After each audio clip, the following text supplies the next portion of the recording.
లూకా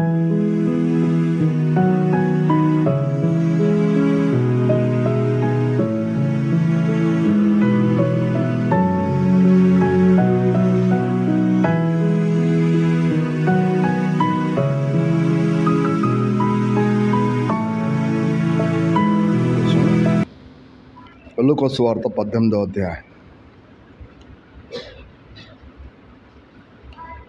లూకా సువార్త 18వ అధ్యాయం.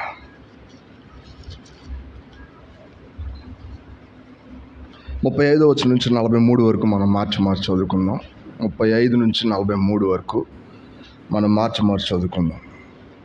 లూకా సువార్త 18వ అధ్యాయము 35 నుంచి 43 వరకు మనం మార్చి చదువుకుందాం. ఆయన యెరికో పట్టణంకు సమీపించినప్పుడు ఒక గుడ్డివాడు తోవ పక్కన కూర్చుండి భిక్షం అడుక్కొనిచుండెను. జనసమూహం దాటిపోవచ్చున్నట్టు వాడు చప్పుడు విని ఇదేమని అడగగా, వారు నజరేయుడైన యేసు ఈ మార్గం వెళ్ళుచున్నాడని వానితో చెప్పిరి. అప్పుడు వాడు, యేసు దావీదు కుమారుడా, నన్ను కరుణించమని కేకలు వేయగా, ఊరకుండా మంది ముందు నడుచుండి వారిని గద్దించిరి. కానీ వాడు మరెక్కువగా, దావీదు కుమారుడా, నన్ను కరుణించమని కేకలు వేసెను. యేసు నిలిచి వాని వద్దకు తీసుకుని రమ్మన్నాడు. వాడి దగ్గరకు వచ్చినప్పుడు ఆయన, నేను నీకేం చేయగూర్చున్నావని అడగగా, వాడు, ప్రభువా, చూపు పొందుగూర్చున్నానని అనెను. యేసు, చూపు పొందుము, నీ విశ్వాసం నిన్ను స్వస్థపరచునని వానితో చెప్పాను. వెంటనే వాడు చూపు పొంది దేవుని మహిమపరచు ఆయన వెంబడించును. ప్రజలందరూ అది చూచి దేవుని స్తోత్రము చేసిరి. చిన్న ప్రార్థన చేద్దాం.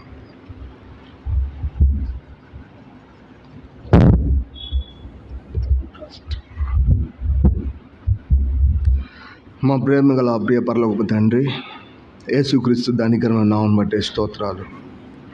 ప్రభు, మా దినాలు పొడిగిస్తూ నీ నామంలో చేరి రావడానికి, నీ వాక్యం చుట్టూ చేరి రావడానికి, నిన్ను ఆరాధించడానికి మాకు అనుగ్రహించిన సమయాలకై స్తోత్రాలు. చదవబడిన లేఖనాన్ని విరిచి పంచిపెట్టండి. వివరించడానికి నీ దాసు నిష్ప్రయోజకుడే, నీ ప్రజలు ఎంతో ప్రశస్తమైన వాళ్ళు. విలువైన ఈ సమయం వాళ్ళు ప్రతి ఒక్కరికి ఆశీర్వాదకరంగా ఉంచండి. చంచలమైన తలంపులు తిరిగి ఆలోచించి మనం విడిపించండి. ఇంకా ఎవరైతే రావాల్సిందో వారిని క్షేమం త్వరపెట్టి తీసుకురామని ప్రార్థన చేస్తున్నాం. ప్రేమల తండ్రి, మేము గడిపే సమయం వాళ్ళు ప్రతి ఒక్కరికి ఆశీర్వాదకరంగా ఉంచండి.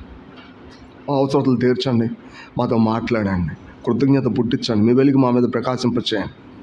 నీ వాక్యం మమ్మల్ని జీవింపజేస్తున్నందుకే వందనాలు చెల్లిస్తూ, శత్రువు పూర్తిగా సిగ్గుపరచబడినందుకే, ప్రతి స్వయం సిలువేయబడినందుకే వందనాలు చెల్లిస్తూ, మా కన్నుల్లో మా స్వయం నుంచి చూడగలిగే చూపు నుంచి మమ్మల్ని తప్పించమని మా ప్రభు రక్షకుడు యేసుక్రీస్తు శక్తిగల నామంలోనే ప్రార్థించి వేడుకొంచున్నాం తండ్రి, ఆమేన్.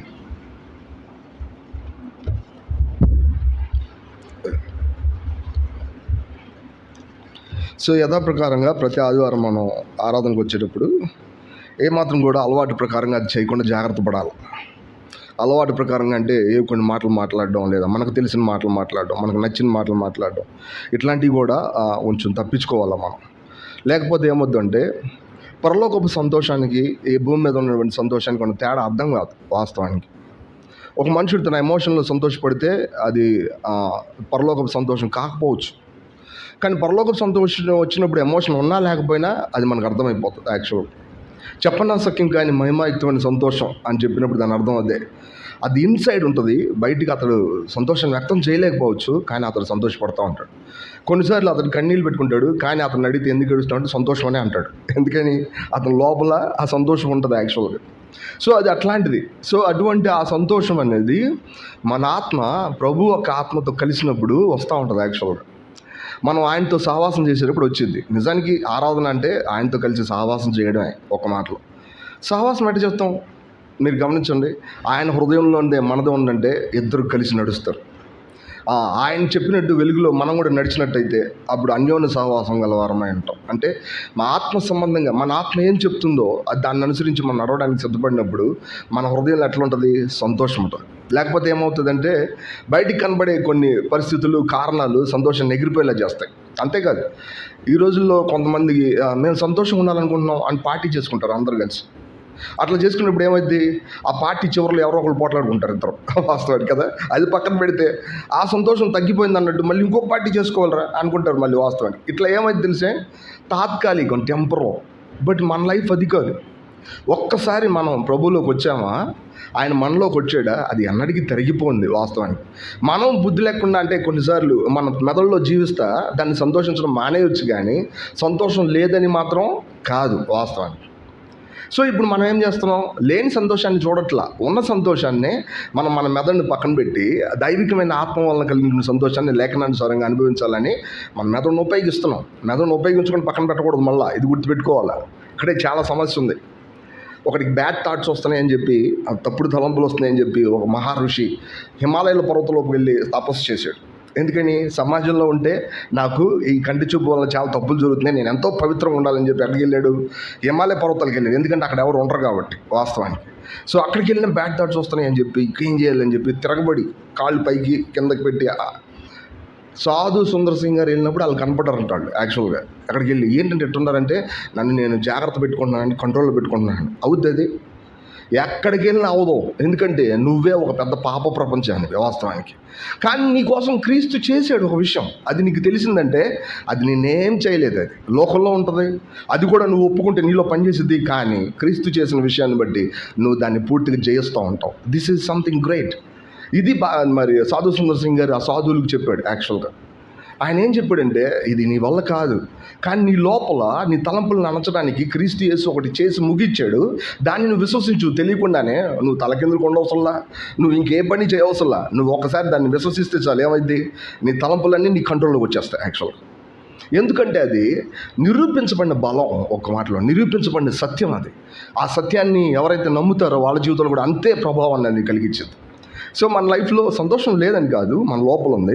కానీ మన మెదడులో ఉన్న తలంపులు, మన కంటి చూపుల వల్ల కలిగిన వివేకం, వీటన్నిటిలోంచి మనం తప్పిపోకుండా ఉండే నిమిత్తం వాక్యం దగ్గరికి వస్తా, ఆ వాక్యం యొక్క రియాలిటీలో మనం అప్పచెప్పుకుంటున్నప్పుడు తెలియకుండానే మన ఆత్మ సరైన గాడిలో పడిద్ది. ఇది చర్చ్ లైఫ్లో ఉన్నటువంటి చక్కటి ప్రాక్టీస్. ఈ ప్రాక్టీస్ని అందుకనే ప్రతి ఆదివారం రాగానే ఏం చేస్తాం, మనం ఆరాధన చేస్తాం కదా ఫస్ట్. ఎందుకని? క్రీస్తు యేసు చేసి ముగించిన పనులు జ్ఞాపం చేసుకుంటున్నాం. ఆయన చేసి ముగించిన మన జీవితంలో అది లేదంటే మనది తప్పు కదా, ఆయన తప్పు కాదు. ఎవరి తప్పు? నాదే తప్పు. ఆయన చేసి ముగించిన తర్వాత కూడా నేను దాన్ని అనుభవించలేకపోతున్నానంటే అది నా తప్పే. అంతేగాని ఆయన చేయాలని కాదు, ఇక్కడ కొత్తగా చేయాలని కాదు, ఆయన చేసేసాడు. కానీ నేను దాన్ని చూడలేదు సరిగ్గా. చూసినా నా స్వయంలో చంపడం చేతకాక నేను ఈ లోకంలో పడిపోతున్నా. This is a problem. ఇప్పుడు మనం తిరిగి అంతే సామాన్యంగా, ప్రభువా నువ్వు నా స్వయాన్ని కూడా చంపడానికి నువ్వు ఏర్పాటు చేసావు, అలాగే నీ సత్యాన్ని కూడా చేసి ముగించావు, కాబట్టి ఈ రెండింటినీ నువ్వే చేసి ముగించావు, కాబట్టి నేను వాటిని నమ్ముతా, తిరిగి నేను ఆ సంతోషంలో పాలు పొందుతా అని మనం చెప్పగలుగుతూ ఉండాలి. అప్పుడేం జరిగింది తెలిసే? అనుదినం నూతనమైన వాత్సల్యం పుట్టే ఆయనకి మన మీద కొత్తగా కనబడతాడు. పాత సత్యమే కానీ కొత్తగా కనబడతాడు. ఎట్లా ఉంటుందంటే, మనం నోట్లో ముద్ద పెట్టుకోగానే దాని టేస్ట్ని మన నాలుక అంగిట రుచి చూసినట్టు దైవికమైన వాతావరణంలో దేవుడి ప్రజల మధ్య మనం ఆరాధన అనుభవిస్తాం. స్తుతి చెల్లించకుండా ఉండలేం. ఏదో ఇక మన మనసును ముద్దుబారినట్టు చేసి ఇక వేరే లోకంలోకి వెళ్ళడం తప్ప మనం కనుక స్తుతి చెల్లించకుండా ఉండలేం. వాస్తవానికి అది ఎంతో గొప్ప విషయం. మ్యూజిక్ ఉంటే వచ్చేది కృతజ్ఞత కాదు. గమనించండి, మ్యూజిక్ ఉన్నా లేకపోయినా ఏం రావాలా? లోపల కృతజ్ఞత రావాలా కదా? వచ్చిద్దా రాదా? వచ్చిద్ది. మ్యూజిక్ అయిపోయింది అనుకోండి, అది నిజమైన వర్షిప్ కాదు, గుర్తుపెట్టుకోవాలి. రైట్? సో మనం ఈ చదివిన పోర్షన్ దగ్గరికి వద్దాం. చూడండి, 35వ వచనం చదువుతాం.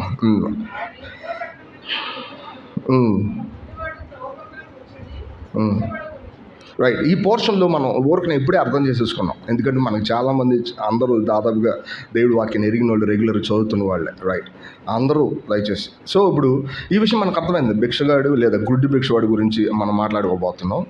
నిజానికి ఇక్కడ ఉన్న సత్యాన్ని మన జీవితంలో ఎంతవరకు అది కరెక్ట్గా ఉందా లేదా అని చూద్దాం. ఒక మాటలో, ఆయన ఎరుకో పట్టణాన్ని సమీపించాడు. వాస్తవానికి ఎరుకోలోకి వెళ్ళిపోయాడా? వెళ్ళలా. ఎక్కడికి వెళ్ళాడు? ఎరుకో దగ్గరకు వచ్చాడు. యాక్చువల్గా ఎందుకు ఎరుకో దగ్గర ఉంటారు చాలామంది? మీరు గమనించండి, బైబిల్లో ఎరికో సిటీ అనేది శాపగ్రస్తమైన సిటీ అని చెప్పి ఊరకనే చెప్తారు, సామాన్యంగా చెప్తారు ఎవరైనా.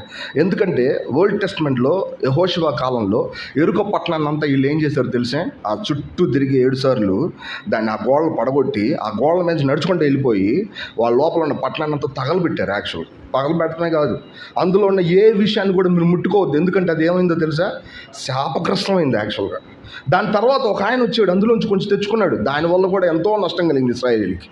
అందులో ఎంత మంచి పదార్థం ఉన్నా అందులోంచి ఏమైనా తీసుకున్నామంటే ఏమైంది? అది నీకు శాపగ్రస్తమైంది. ఎందుకంటే ఎరుకో అంత శాపగ్రస్తమైంది. అంత శాపగ్రస్తమైన ప్లేస్కి నేను వెళ్తున్నాడు. మీరు జాగ్రత్తగా చూడండి. ఎరుకో శాపగ్రస్తమైన ప్లేసా? బయటికి చూస్తే అసలు శాపగ్రస్తమైంది కాదు. అది ఎట్లాంటిది తెలిసే? Fully protected. అది దాని చుట్టూ ఉన్న గోడలు ఎంత మందంగా ఉంటాయో తెలిసే వాస్తవానికి. ఒక రథం ఆ గోడ మీద చుట్టూ ఈజీగా తిరుగుతుంది. యాక్చువల్గా ఒక రథం తిరుగుతుందంటే ఆ గోడ ఎంత వెడల్పుగా ఉండాలి చూడండి ఒకసారి. ఇక్కడ ఉన్నటువంటి ప్లేస్ అంత ఉంటుంది. యాక్చువల్గా ఒక గోడ ఎంత ప్లేస్లో ఎప్పుడైనా కట్టుకున్నారు, ఎవరైనా కట్టడం చూసేవాడు. ఒక గోడ మనకున్నటువంటి కూర్చున్నటువంటి ఈ స్పేస్ అంత వెడల్పుగా మందంగా కట్టుకుంటాం చూసారా. ఎంతో పెద్ద గోడ చైనీస్ కట్టారులే కానీ యాక్చువల్గా ఎంత మందం ఉంది అది. ఎందుకు అట్లా తెలిసే, ఎరుకు వాళ్ళు తమను ప్రొటెక్ట్ చేసుకోవడంలో తమను కాపాడుకోవడంలో మిక్కిలి శ్రద్ధ కలిగిన వాళ్ళు వాస్తవానికి. సో ఇశ్రాయేలీలు వస్తున్నారు, అమోరీల రాజు అయిన సీహోన్ని చంపేశారు. ఆయన ఐగుప్తులోంచి బయట తీసుకొస్తున్నారు ఇశ్రాయేల్ని. వాళ్ళు దారిలో ఉన్నారు, బయటకు వచ్చిన ఆయనకు అడ్డం వచ్చిన ప్రతి ఒక్కరిని గెలుస్తూ ఉన్నారు. ఇప్పుడు అమోరీల రాజు అయిన సీహోన్ని చంపారు, బాషాను రాజు అయిన ఓగుని చంపారు.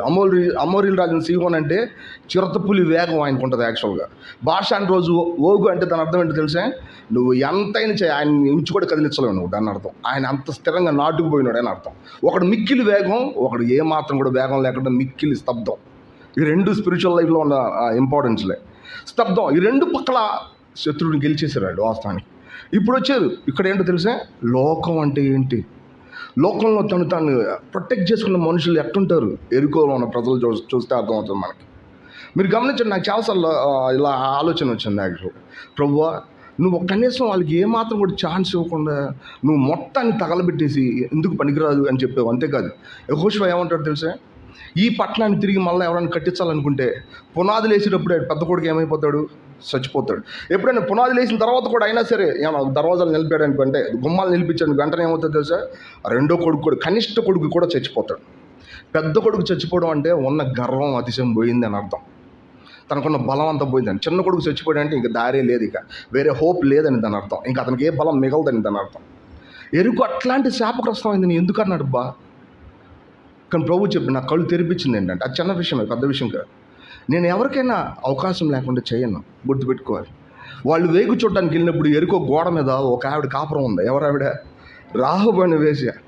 ఆవిడికి తెలిసిన విషయం, ఇశ్రాయేలీ ప్రజలు అంత దూరం నుంచి వచ్చేటప్పుడు వాళ్ళకి మనం లోబడాలా, ఆయన సజీవుడైన దేవుడు గల ప్రజలు, వాళ్ళ చేత మనం గెలవబడాలా అని అనుకోవాలి. కానీ వాళ్ళని మన దగ్గర రానికూడదని అనుకోకూడదు, గుర్తుపెట్టుకోవాలి. క్రైస్తవ జీవితంలో మన లైఫ్లో మనం ఒకసారి ఆలోచన చేయండి. మనల్ని మనం ఫుల్లీ ప్రొటెక్ట్ చేసుకునే వాళ్ళం, చక్కగా ఈ లోకంలో బతకడం అంటే ఏంటో ఏర్పాటు కలిగి ఉన్నవాళ్ళం, మన కొరకు మనం చక్కటి ప్రణాళిక వేసుకునేవాళ్ళం. ఎరుకు అంటే ఏంటో తెలిసే, ఏమాత్రం భయం లేకుండా లోకంలో స్థిరపడిన వాళ్ళు అని దాని అర్థం. ఒక మాటలు మనం గమనించండి, మనం దేవుడి చేతిలో ఓడిపోవాలా, అది గుర్తుపెట్టుకోవాలి.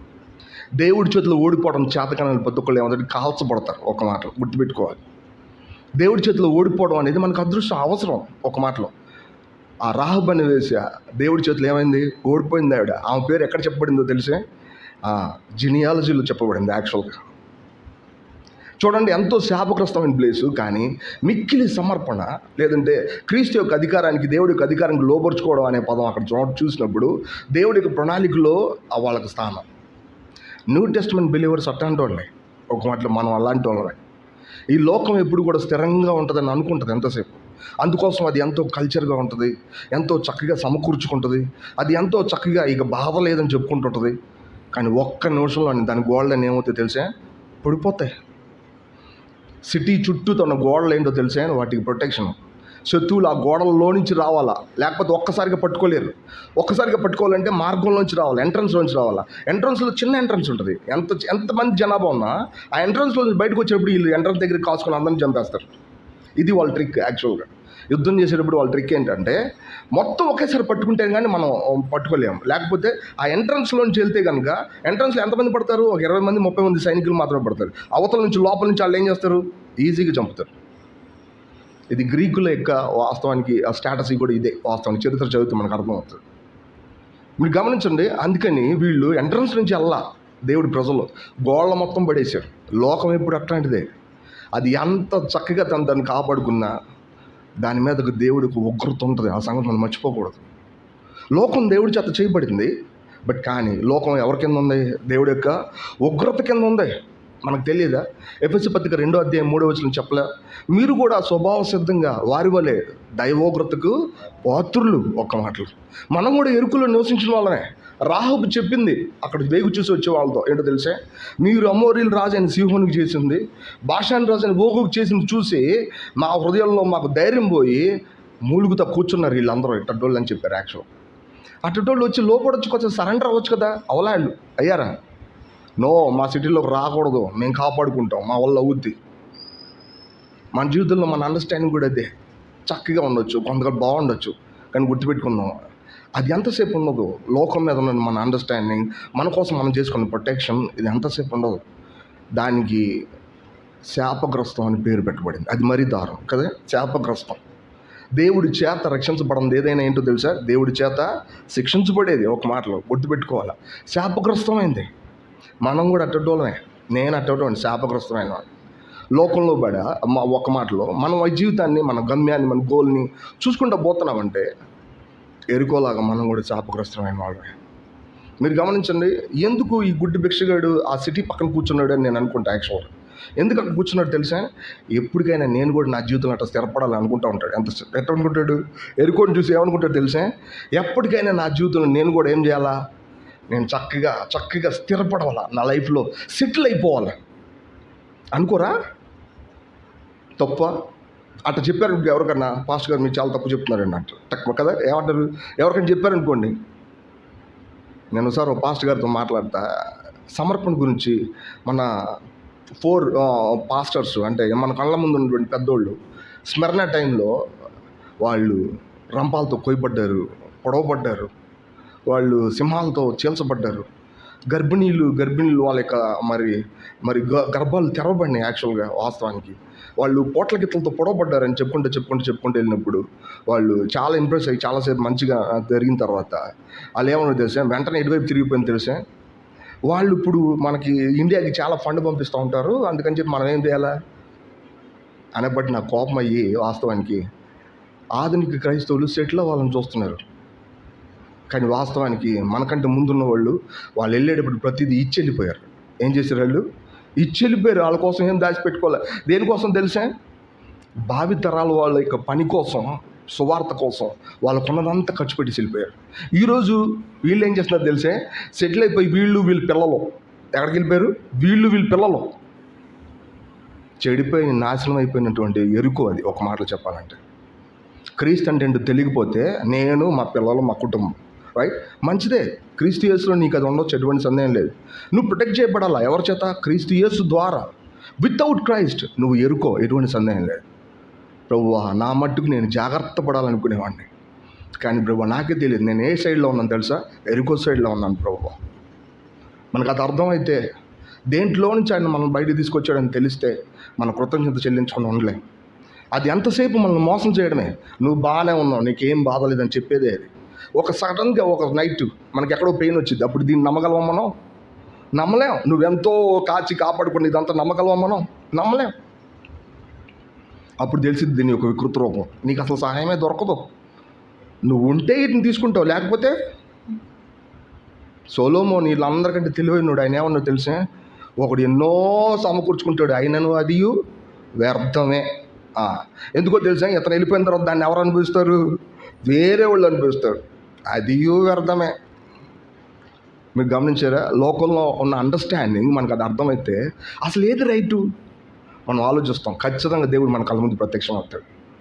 రైట్. ఫస్ట్ అక్కడున్న మొట్టమొదటి విషయం ఏం చెప్తుందంటే, ఆ యొక్క గుడ్డు భిక్షగాళ్ళలాగా మనం ఎరుకో సైడ్ కూర్చున్నాం వాస్తవానికి. తద్వారా ఎరుకో మీద ఉన్నటువంటి మరి శిక్ష అంతా, శాపగ్రస్తం అంతా మన మీద ఉంది. అయితే దేవుడు ఎరుకోని విడిచిపెట్టలా. నిజానికి ఆయన ఏం చేస్తున్నాడు తెలుసా? శాపగ్రస్తాన్ని ఆశీర్వాదం చేయడానికి ఎరుకో నుంచి వెళ్తున్నాడు ఆయన. మనకి అర్థం అవ్వాలి. ఎరుకోని వదిలిపెట్టాడంటే ఆయన మనల్ని కూడా వదిలిపెట్టేసినట్టే. కానీ మనల్ని వదిలిపెట్టలేదంటే ఎరుకోని కూడా ఆయన ఏం వదిలిపెట్టడం. ప్రభువా, మేము ఎరుకో సైడ్ని కూర్చున్నామండి ప్రభువా నేను, కానీ నువ్వు నన్ను విడిచిపెట్టలేదు. Your just passing by. నువ్వు వెళ్ళిపోతున్నావు ప్రభువా, వెళ్తున్నావు. ఇది అంత చక్కటి విషయం మనం అర్థం చేసుకోవాలి. That's first thing. రెండో విషయం చూడండి, వాస్తవానికి మళ్ళీ 35 మనం మళ్ళీ 35 వచ్చిన మనం చూద్దాం.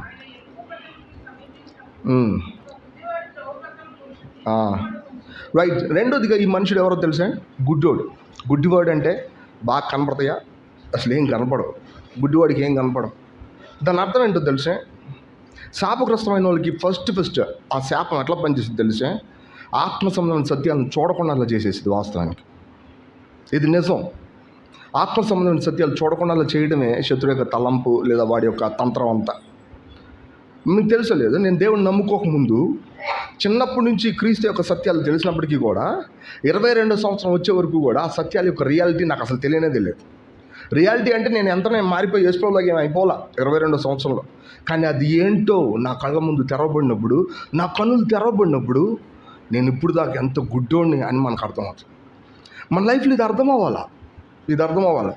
సమస్య ఏంటి తెలుసా? ఆధునిక క్రైస్తవులు దేవుణ్ణి నమ్ముకున్నాం అని అనుకుంటున్నారే కానీ దైవికమైనటువంటి సంగతులను సరిగ్గా చూడలేదు. యాక్చువల్గా దట్ ఈస్ ఎ ప్రాబ్లం.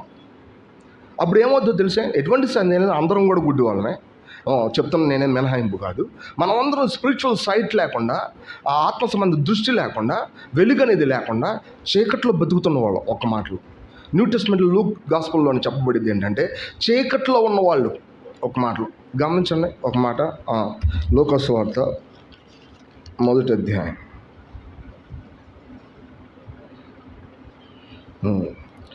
76, 79 వచనం కలిసి ఉన్నాయి. మన పాదములను అనే పదం దగ్గర నుంచి చదివితే చక్కగా మనకి అర్థమవుతుంది. వాస్తవానికి 1వ అధ్యాయము 76, 79 కలిసి ఉన్నాయి. మన పాదములను లూకా సువార్త 1వ అధ్యాయం 76, 79 వచనాల్లో మన పాదములను సమాధాన మార్గంలోనికి నడిపించినట్లు చీకటిలోను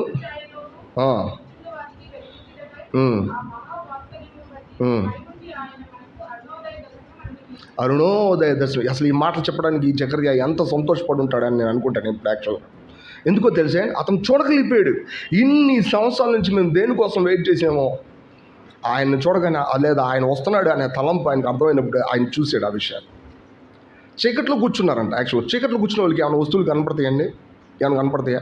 రాత్రిపూట సాయంత్రం ఇంటికి వెళ్ళగానే మేము ఏం చేస్తాం? ఫస్ట్ వేయగానే ఏం చేస్తాం? లైట్ వేస్తాం కదా. లైట్ వేయకుండా ఇటు తరుగుతున్నాం అనుకోండి, వెంటనే ఏమంటారు అందరూ?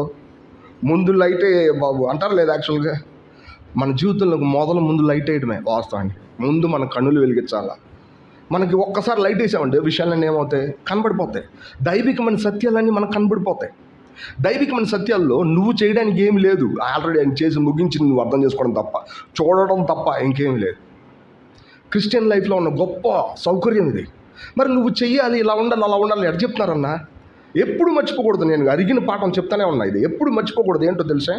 నిన్ను చేయమన్నారు అంటే చేసేది కూడా ఎవరు? నీలోంచి ఆయనే. అది గుర్తుపెట్టుకో.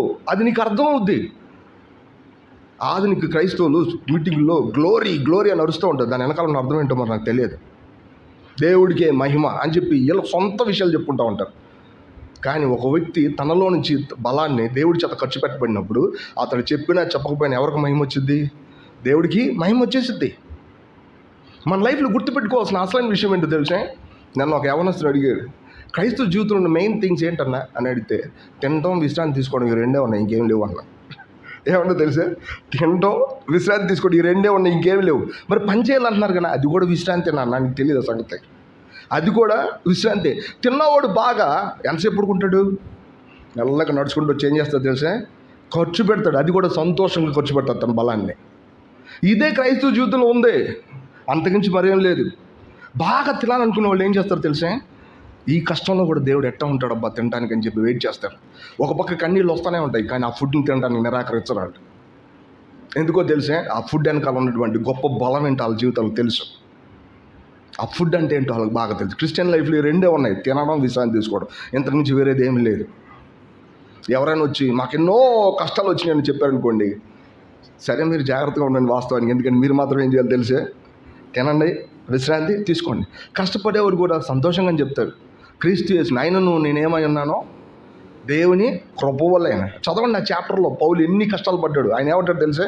ఆయనను నేనేమై ఉన్నానో దేవుడి కృప వల్లనే అయి ఉన్నాను. ఎంతో సంతోషకరమైన జీవితం క్రైస్తవ జీవితం. వీటన్నిటిలో అసలు ఫస్ట్ బేసిక్గా ఎట్లా మొదలు పెట్టబడిద్దో తెలిసే? వెలిగించబడడం అనే దాంట్లో అది మొదలు పెట్టబడింది. నిజానికి అతను గుడ్డివాడు, మనం కూడా గుడ్డివాళ్ళనే. ప్రభుకు స్తోత్రం, ఆయన మనల్ని వెలిగించాడు. మీరు చూడండి, ఎఫ్ఎస్సి పత్రిక 1వ అధ్యాయం 17వ వచనం చదువుదాం. ఎఫ్ఎస్సి పత్రిక 1వ అధ్యాయం 17వ వచనం. ఎఫ్ఎస్సి చాలండి వాస్తవానికి. అక్కడ ఏం రాస్తుంది? మరియు మీ మనోనేత్రములు వెలిగింపబడినందున. మీరు అర్థం చేసుకున్నారా? ఒక క్రైస్తవుడు తన జీవితంలో ఉన్న స్పెసిఫిక్ రీజన్ ఏంటో తెలిసే, అతడు చూస్తూ ఉంటాడు ఈ లోకంలోనే ఈ మనుషులు తప్పు చెప్తున్నారు, ఈ మనుషులు ఆత్మ సంబంధంగా లేరు, ఇది పాపం, ఇది దేవుడి యొక్క నీతి, పాపం వాళ్ళు ఎంతో యథార్థంగా ఉన్నారు, ఇతను నీతిని అనుసరించి నడవడానికి ప్రయత్నం చేస్తున్నాడు. ఈజీగా అర్థం అవుతుంది. నాకు తెలిసిన ఒక అబ్బాయి అసలు తెలివితేటలే లేవు. దేవుడిని నమ్ముకుని కానించి అబ్బాయికి తెలివితేటలు పెరిగిపోయింది. మరి ఎట్టొచ్చింది తెలియదు. ఆ అబ్బాయిలో తప్పు లేదని నేను చెప్పడానికి ప్రయత్నం చేయట్లేదు, కానీ వాస్తవానికి అతనికి ఎంతో జ్ఞానం వచ్చేసింది. ఎట్టొచ్చిందో నాకు అర్థం కావట్లేదు. మన జీవితంలో కూడా అంతే. ఆత్మ సంబంధమైన సైట్ వచ్చిందంటే అది మనం ఆత్మ సంబంధమైన సంగతులన్నీ చూస్తాం. వాస్తవానికి చూడండి, అక్కడ ఎలాంటి విషయం చూసాడు చూడండి. ఆయన చూడండి, ఆ మాట చదువుదాం. వాస్తవానికి 37వ వచనం.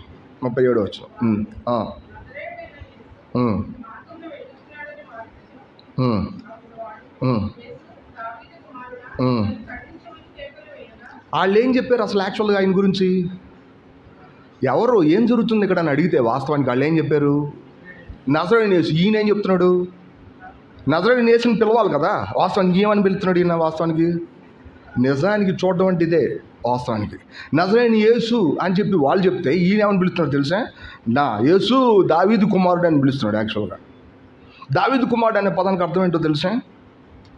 మనల్ని రక్షించడానికి ఒక కాపరి మనలోంచి బయలుదేరిన వ్యక్తి అని అర్థం. ఒక మాటలో ఇశ్రాయేలు మీదకి నిజమైన కాపరి ఒక ఆయన ఉన్నాడు, ఆయన దావీదు. అతని సొంత ప్రజల మీద అతనికి దేవుడి చేత అధికారం ఇవ్వబడింది. అతడు వాళ్ళనేమి తప్పుదోవలకు నడపల.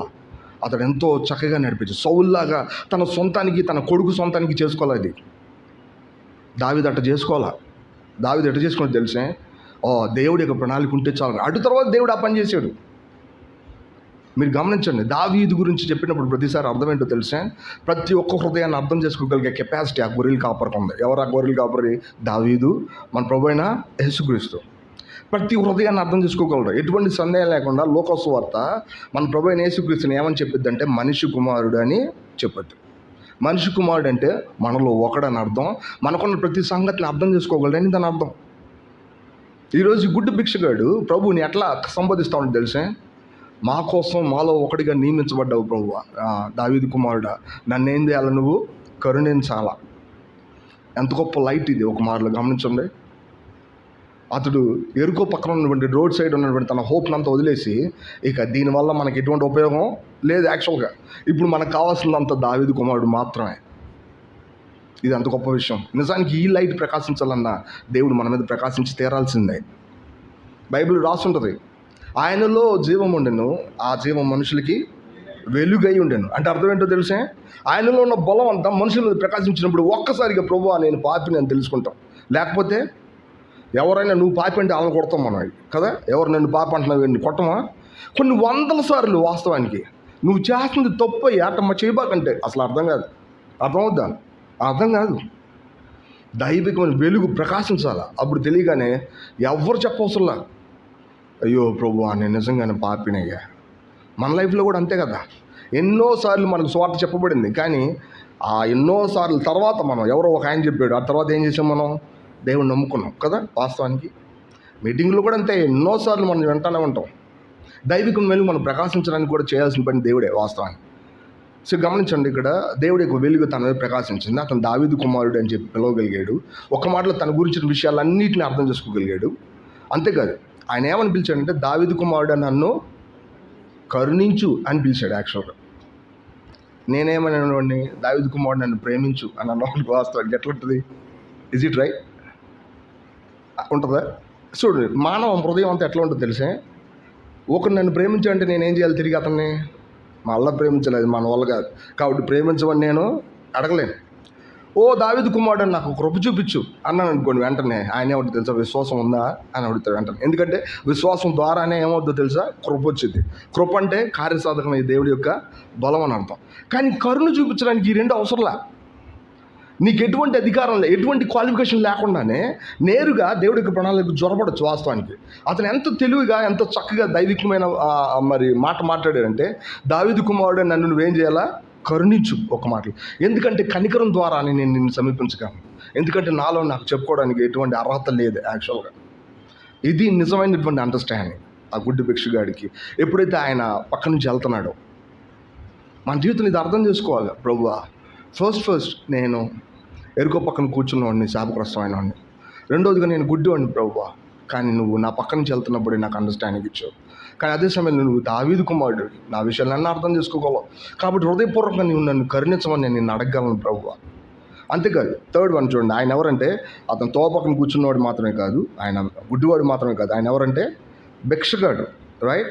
భిక్షగాడు ఎందుకు భిక్షం ఎత్తుతారు నన్ను అడగనే ఉన్న ఒక మాటలో? తమ సొంతానికి, తమ జీవితం యొక్క కొనసాగింపు కోసం మనీని సంపాదించలేని వాళ్ళు కదా. వాస్తవానికి వాళ్ళకి సామర్థ్యం లేదు దేనికోసం, తమ సొంత జీవితాన్ని జీవించడానికి వాళ్ళ కోసం వాళ్ళు సంపాదించుకోలేరు. దేవుడు మానవ జీవితాన్ని చేసినప్పుడు నీ కోసం నువ్వు కష్టపడి సంపాదించుకోవాలని చెప్పాడా? చెప్పలా. నీ కోసం ప్రతిదీ చేయబడింది, నువ్వేం చేయాలి తెలుసా? కోసుకొని తినడమే వాస్తవానికి. కానీ మానవులు దురదృష్టవత్తు చెప్పి తీరాల, పాపం చేశారు, పాపంలో వచ్చి జీవితం మరణం కలిగి ఉన్నారు. తెలియకుండానే నువ్వు దున్నాలా, విత్తనం వేయాలా, నీళ్లు పెట్టాలా, అది నువ్వు పెరిగినప్పుడు కోసుకోవాలా, కూర్చుకోవాలా అని చెప్పబడింది. ఇప్పుడు మనుషులు కష్టపడి పని చేయాల్సి వచ్చింది వాస్తవానికి. కానీ ఈ మనుషులు పని చేయడానికి ఎటువంటి సామర్థ్యం లేదు, తమ సొంత జీవనాన్ని కొనసాగించుకోవడానికి కూడా ఎటువంటి సామర్థ్యం లేదు. మీకు తెలుసో లేదో, స్పిరిచువల్ లైఫ్లో మన ఆత్మ సంబంధమైన జీవితాన్ని జీవించుకోవడానికి, దాన్ని నిలబెట్టుకోవడానికి నేను ఎన్నోసార్లు ప్రయత్నం చేసి నేను ఎన్నిసార్లు ఓడిపోయాను తెలుసా? లెక్కలేని ఎన్నిసార్లు ఓడిపోయాను నేను వాస్తవానికి. మీకు తెలుసో లేదు, మనుషులందరూ మంచిగా ఉండాలని అనుకోరా? ఈ వారం అంతా గొడవలు అయింది అనుకోండి, నెక్స్ట్ ఏమంతా తెలుసా? ఈ వారం అయినా గొడవలు లేకుండా ఉండాలి అని అనుకుంటారు లేదా? మానవుల మధ్య సహజం ఇది. మానవులు పాపులు, వాళ్ళ మనసే చెప్పిద్ది నువ్వు తప్పు చేసావని. ఎవరో చెప్పవసలా, ఎవరు చెప్తారు తెలుసా? వాళ్ళ మనసే చెప్పిద్ది. మనుషుల ముందు పెద్ద రంకిలే వచ్చి కానీ లోపలికి వెళ్ళిన తర్వాత తప్పు చేసావు వాళ్ళకే తెలుసు. కావునా కాదు వాస్తవానికి? మానవ హృదయం అట్లాంటిదే. మానవులు they are trying to correct themselves. యాక్చువల్గా వాళ్ళ జీవితాలను వాళ్ళు చక్కబెట్టుకోవడానికి ఎప్పుడు ప్రయత్నం చేస్తూ ఉంటారు. వాళ్ళు ఎన్నడూ తమ జీవితాన్ని కొనసాగించలేరు, ఎన్నడూ తమ జీవితాన్ని పోషించుకోలేరు. స్పిరిచువల్గా వాళ్ళు మోరల్ లైఫ్ జీవించడానికి పనికి రాకపోతే ఆత్మ సంబంధమైన జీవితానికి ఎక్కిపోవడం అనేది అసాధ్యమైన సంగతి. అది మానవులు ఒక మాటలో తమ ఆత్మ సంబంధమైన జీవితాల్లో అక్కడ రాయబడింది, మకమకలాడే అవిసనార లాంటి వాళ్ళు అనమాట. ఎట్టోళ్ళు మకమకలాడే అవిసనార అంటే అర్థం ఏంటో తెలిసే? అక్కడ ఒక కొవ్వు తిరుగుతుంది. అవిసనార అంటే అదే ఒక మాటలో జనపనార ఒత్తి అని కూడా తెలుగులో లోకసువార్తలో రాయబడింది. ఒకసారి చూడండి, 12వ అధ్యాయం లోకసువార్త.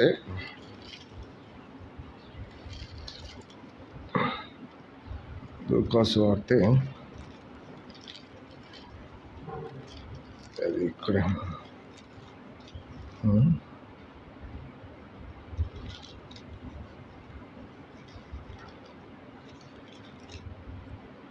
నేను చూపించలేకపోతున్నాను. మత్తయి సువార్త కావచ్చు బహుశా. చూడండి, 11వ అధ్యాయము 12వ అధ్యాయం కావచ్చు.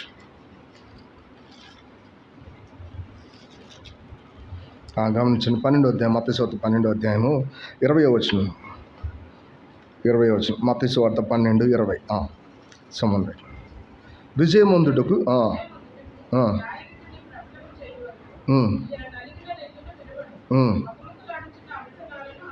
లోకసువార్తలో ఆ పోర్షన్ చదివితే మీరు ఇప్పుడు వెంటనే కనిపెట్టలేదు, ఆ వెంటనే దొరికిద్ది, అది పక్కనే ఉంటుంది. మీరు చదివితే అక్కడ జనపనార ఒత్తి అని కూడా రాసి ఉంటుంది. అంటే ఏంటి తెలిసే? మానవాత్మ ఇక్కడ ఉన్నటువంటి పరిస్థితులతో, ఇక్కడ ఉన్నటువంటి శత్రువు యొక్క మరి దాడితో అది ఏమాత్రం కూడా స్థిరంగా నిలబడి దేవుడి వైపు చూడడానికి అవకాశమే లేకుండా చేయబడుతుంది. అది దేవుడి వైపు చూడడానికి అవకాశమే లేదు, ఫుల్ బిజీ. ఒక మాటలు దేంతో తెలిసే? తాకిడితో, దాడితో, శత్రువు యొక్క దాడితో. అతడు ఏమాత్రం కూడా నిలకడగా ఉన్నాడంటే ఎవరి వైపు చూస్తాడు? దేవుడి వైపు చూస్తాడు. అది శత్రువుకి ఇష్టం ఉండదు. ఇశ్రాయేలుని చూడండి, ఐగుప్తులు ఒక్కరోజు కూడా సెలవు లేకుండా వాళ్ళని ఏం చేస్తారు తెలిసే? రోజు వాళ్ళ జీవితం అంతా పనిచేయడమే, వేరే దారి లేదు. సెలవు ఉందంటే వాళ్ళు ఆలోచిస్తారు, మన దేవుడైన అబ్రహాం దేవుడు ఎక్కడున్నాడు, ఇస్సాకు దేవుడు, యాకోబు దేవుడు అని ఆలోచిస్తారు. అది వాళ్ళకి ఆ ఛాన్స్ కూడా లేకుండా వీళ్ళు ఏం చేస్తారు తెలుసు? ఎంతసేపు పని పెంచుతారు. మోషే వెళ్ళి ఈ ప్రజల్ని 3 రోజులు వాళ్ళ దేవుడిని ఆరాధించి వెళ్ళొస్తారనగానే 3 రోజులేగా 40 సంవత్సరాల నుంచి ఉంటున్నారు, 400 సంవత్సరాల నుంచి ఉంటున్నారు ఇక్కడ. 3 రోజులు పంపిద్దామని అనుకోవచ్చా? ఫరో అట్ అనుకోలే. 3 రోజులు వీళ్ళకి పని ఎక్కువ చెప్పండి. ఏం చెప్పారు తెలిసే? పని ఎక్కువ చెప్పండి. ఇంతకుముందు మేము గడ్డి ఇచ్చేవాళ్ళం, ఇటుకరాలు మీరు తయారు చేయాలి. ఇప్పుడు మీరేం చేయాలి తెలుసా? గడ్డి మట్టి కూడా మీరే గ్యాదర్ చేసుకోవాలి, కానీ ఇటుకరాలు తగ్గకూడదు. మీకు తెలుసా? ఇదంతా లోకం మన మీద చేసే దాడి. మన లైఫ్లో మన ఆత్మ సంబంధం జీవితం కట్టబడకుండా చేసే దాడి. ఇది గుర్తుపెట్టుకున్నావా? We're just like beggars, whether we understand or not, whether we agree or not. మనం అంగీకరించిన ఒప్పుకోకపోయినా మనం ఎంతసేపు కూడా మన ఆత్మ సంబంధమైన జీవితాన్ని ఇంకొకరి మీద ఆధారపడడానికి వీలుగా మనం ఎదురు చూస్తూనే ఉన్నాం. మనం ఎదురు చూసేది ఒక వ్యక్తి కోసమే. ఆయన మన మధ్యలో నుంచి మన పక్క నుంచి నడుచుకుంటూ వెళ్తున్నాడు ఆయన. ఇప్పుడు ఈ సమయాన్ని ఏమాత్రం విడిచిపెట్టాడు ఆయన. ప్రభువా, నన్ను నేను నిలబెట్టుకోలేనయ్యా, కానీ క్రీస్తు యేసులో నేను కేవలం బెగ్గర్ని కాదు, నేను ఎవరిని తెలిసాను, ఐశ్వర్యవంతుడిని అయిపోయాను. ఒక్క దెబ్బకి ఏమని తెలిసాను? క్రీస్తు యేసులో నేను ఐశ్వర్యవంతుడిని అయ్యాను. ఎఫెసీ పత్రిక 1వ అధ్యాయం చెప్పలేదా? ఒకసారి చదువుదాం, చూడండి. ఎఫెసీ పత్రిక 1వ అధ్యాయం